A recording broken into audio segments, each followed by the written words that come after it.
मारिले अखिया तो भाव काहे खालू सटीला जरी तो दूर भागे जालू देखो ताड़ू राइफल ना भगवा मारिले अखिया तो भाव काहे खालू सटीला जरी तो दूर भागे जालू जनी कर माना मानी छोड़ देबू तू पानी जवन देख ताड़ू सब तो हमारे हो हमारे हो ए हो हमारे हो बुझलू।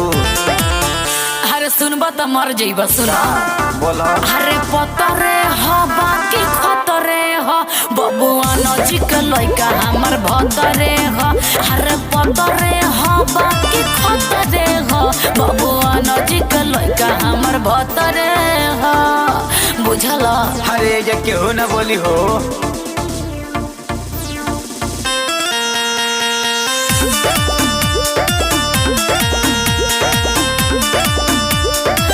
कोई जवानी बबुआ जे का नाम हो हमरो से रानी करा लनेवान हो।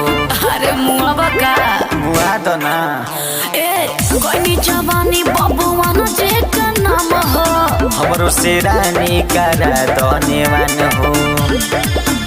बानी पीछे तोरा पड़ल नहीं केहू से डरल हई जानत जिला नगरे हो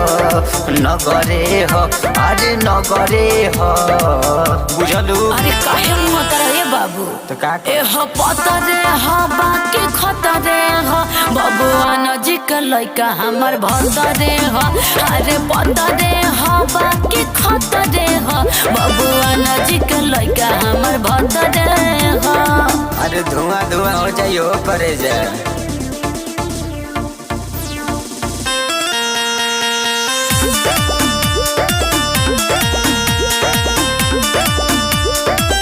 उनका जैसन न मिली मरद हो अज शुभम मजा दी है बद हो। अच्छा ऐसन बात बा तारा का लगता ए उनका जैसन न मिली मरद हो अज शुभम मजा दी है बद हो।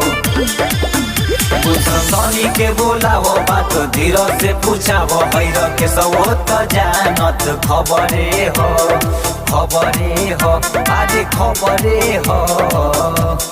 अच्छा डेरंदर बंदर गोलियन हार कर अरे पतरे हो बाकी खतरे हो बबुआ नजिक लइका हमर भतरे हो अरे पतरे हो बाकी खतरे हो बाबू साहेब के लइका भतरे हो। सोची ना वो फेरा में बतूरा।